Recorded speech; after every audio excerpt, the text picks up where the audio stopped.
I want to show you a documentary. One of the reasons we keep praying, because you have to understand there's the wickedness in man's heart. The Bible says the heart of man is wicked, desperately wicked. It says it's deceitful above all things and desperately wicked. Who can know it? The heart is deceitful above all things and desperately wicked. It's a painful reminder of the evil lurking not too far away.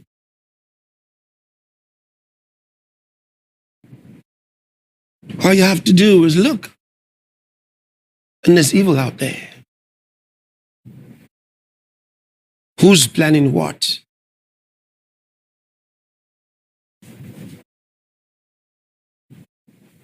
But then when you pray, the Lord says to you, thou shalt not be afraid for the terror by night, nor for the arrow that flieth by day.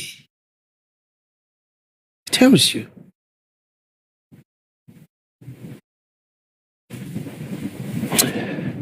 I want to show you this, scheming with terror. Watch this.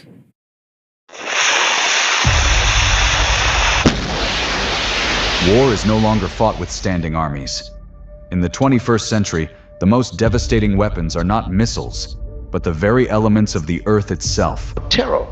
By weaponizing nature, manufacturing floods, engineering firestorms, manipulating tectonic plates. There is no weather disaster that is natural, especially what is happening in America and a whole many parts of the world. They want it to happen that way. These private syndicates orchestrate absolute anarchy. And these are Bill Gates Foundation, Rockefeller Foundation, Ford Foundation, WHO, and the CIA. These are all involved.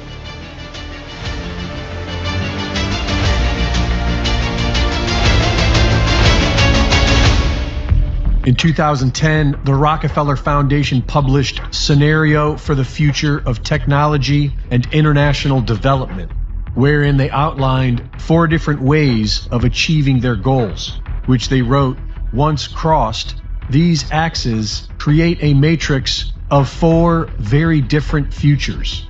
In 2020, they crossed the axis into the lockstep matrix. In 2022, at their 15th Convention on Biological Diversity, COP15, the UN increased the amount of land they plan to steal to 30% by 2030. Their 30 by 30 plan will require the displacement of millions. Phase 1 is displacement. Through highly advanced atmospheric modification, micro-targeted ionospheric heating can stall weather systems, turning a standard seasonal rain into an apocalyptic deluge. Cloud seeding is a type of weather modification. It will aim to change the amount of type of precipitation that falls from clouds by dispersing substances into the air that serve as cloud condensation or ice nuclei, which alter, here's a very interesting fact, it alters the microphysical processes within the cloud. The most amazing thing is that cloud up there, which was generated by the engine, and in about an hour's time, someone in Mississippi is going to get wet washing. It will actually rain. 13,100 micrograms per liter of aluminum in the rain in 2015. Normally, it should be 0. It's raining! That's unbelievable! They don't just create rain, they park a flood over a nation's vital economic hub until their infrastructure completely dissolves. The hidden benefit of these floods is economic asset stripping. A lot of the crises you have in the world have been created, masterminded by those who benefit from them. Southeast Asia serves as a crucial hub for essential minerals, holding vast reserves of copper and nickel. In Southeast Asia, manufactured deluges paralyze local oversight, forcing governments into predatory debt loops. As the state buckles, the syndicate steps in to seize massive, unmined deposits of copper and nickel. The Philippines has a significant role in this transition process because it has vast reserves of copper, which is very important in the electric vehicles. Copper is a highly prized metal. As the world embraces electric vehicles, data centers for AI, and renewable energy systems, demand is on the rise. Each electric vehicle, for example, uses up to 4 times more copper than a conventional car, making it one of the most indispensable materials in a decarbonized economy. But globally, supply is struggling to keep up, making Tampakan one of the most closely watched undeveloped copper projects in the region. To power the massive electricity grids feeding AI data centers and the ultra-conductive cables linking neural networks, the world requires more copper than humanity has ever mined. By flooding the nations that own it, the syndicate corners the market on AI expansion. Where man is giving his brain over to machines. Where water doesn't drown a nation's resolve, fire incinerates it. In the Amazon basin, engineered wildfires serve an entirely corporate agenda, forcefully clearing indigenous populations from vast land assets. Wildfire outbreaks in Brazil have reached record levels, particularly in regions such as the Amazon, Pantanal, and the southeast of the country. Environment Minister Marina Silva commented on the record rise in fires. This is an unusual situation. In just 1 week, or practically in 2 days, several municipalities caught fire simultaneously, which doesn't fit into our years of experience in dealing with fires. These are organizations and governments who are powerful enough to do this and have avoided detection. And because they avoid detection, they have so far avoided attribution and, of course, retribution. And while we know for a fact that many of these fires are being started manually, including by illegal aliens, and while many people believe that directed energy weapons could be involved, self-replicating smart nanorobots, and these don't require human agents to control them. So they use materials, existing materials in its environment to reignite massive explosions. This newly released footage shows the Dragonfire laser-directed energy weapon system in action. It destroys targets with an intense beam of light and has pinpoint accuracy. It's able to hit something the size of a £1 coin from a kilometre away. These strange fires are also seen in different parts of the world. The western districts of Victoria, Australia, where they've got consistent fires in the same place, as from the 17th of December, going into the satellite, there's the view of the square signature in the centre. There it is, really clear. Keep your eye on the spot. There's a whole lot of chem cloud with frequencies. And poof, there's a fire. And away the fire goes and gets bigger and bigger. The fires we have seen in recent years, including the fires in Texas, are very different from what we have seen in the past.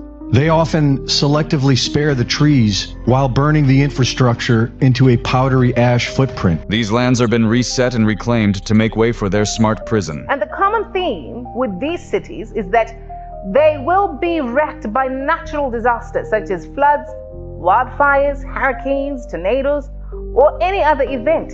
And only then can they be built up again to be turned into open-air prisons. So they are being destroyed, these cities, to be built back better. There is a clear motive.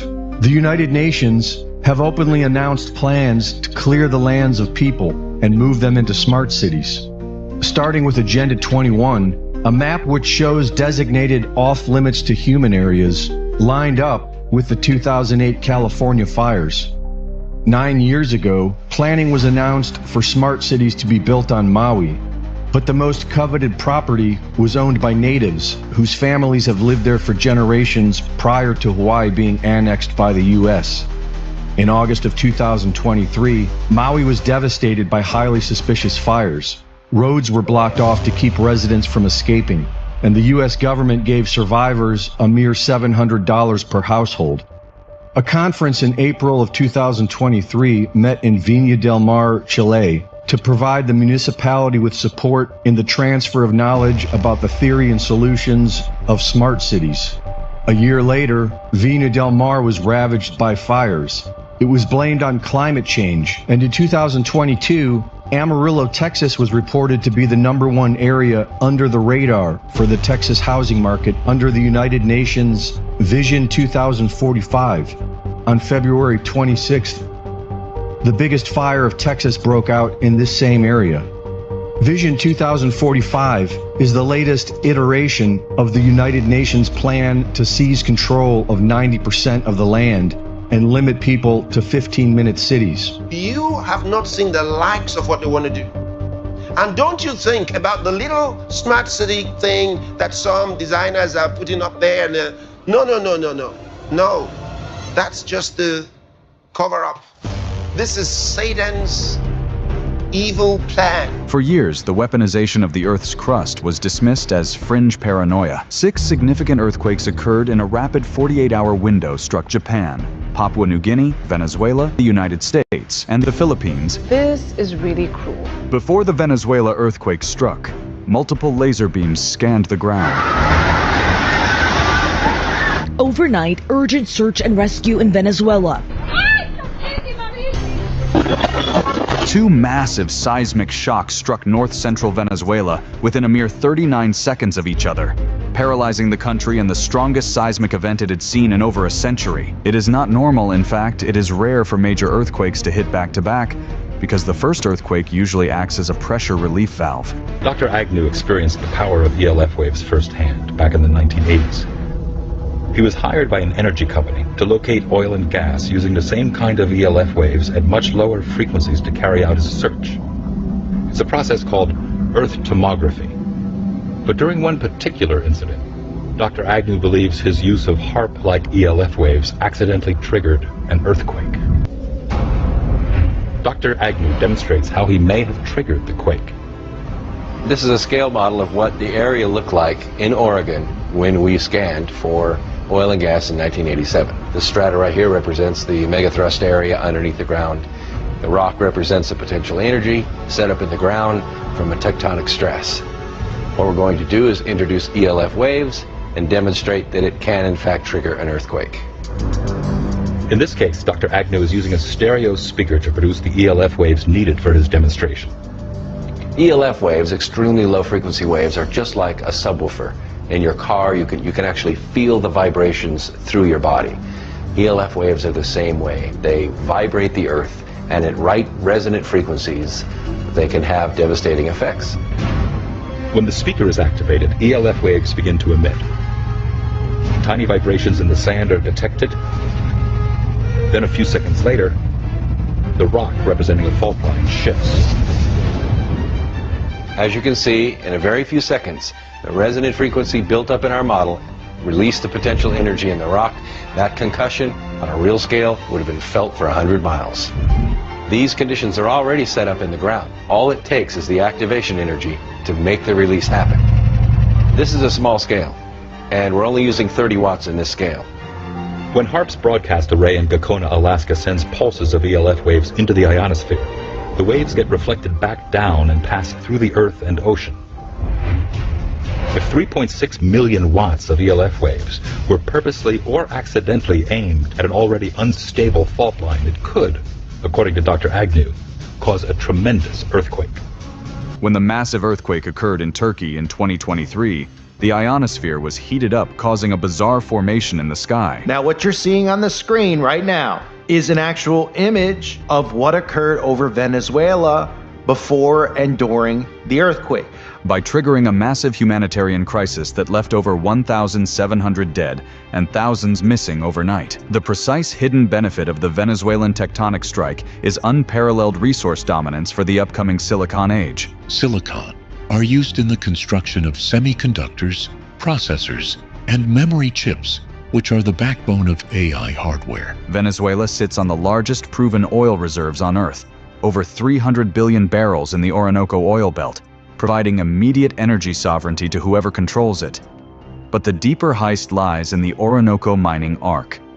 Beneath the rubble of the earthquake sits the world's most concentrated reserve of coltan, the black gold of the digital age. That's exactly needed to make AI chips, batteries and data centers. Venezuela has the second largest rare earth deposits in the Americas. This isn't an oil game, it's a tech ownership play. You can't build AI without chips. You can't build chips without these minerals. Whoever controls the material controls the future of AI. The AI race just became a resource race. Without Venezuelan coltan, the computing power required to evolve artificial intelligence grinds to a halt. By cracking the Earth's crust, the syndicate cracked open a monopoly on the mind of the future. Digital embassies will host countries build data centers in their citizens' backyards for foreign nations to access is a concept championed by the WEF, the Tony Blair Institute for Global Change, and other unelected globalist entities. So for them, digital embassies justify the resource-sucking, land-grabbing, energy-consuming and water-depleting construction of thousands of AI data centers. That's horrible. Now, with these data centers, they are building a global digital gulag of total surveillance and control. This digital control grid is to extend beyond sovereign borders, further dividing the geopolitical powers between rich and powerful nations and poor and underdeveloped states. So what else will AI power do? What else will AI power be? Why robots, of course? And oftentimes people are feeling like the infrastructure is what's holding things up. I personally think there's a new way to be thinking about this, where you have distributed energy resources, right? So what if instead of going onto the grid, right, and straining it, you're actually able to distribute the energy through batteries, through long duration energy storage and so forth. And then you can have situations where your car could be bidirectionally charging and bringing it back. An AI center could actually be a flexible place to bring energy back into the grid. So I think those kinds of things are extremely important. This is now at the point where the Lord is going to react. Because to dispossess people like that gets into the ears of the Lord. Their cry. And he spoke a parable unto them to this end, that men ought always to pray, and not to faint. Luke 18 verse 1. We will not back down in our prayers. We will persist in making power available to counter their plans for climate terrorism. Their agenda will fail. Will fail.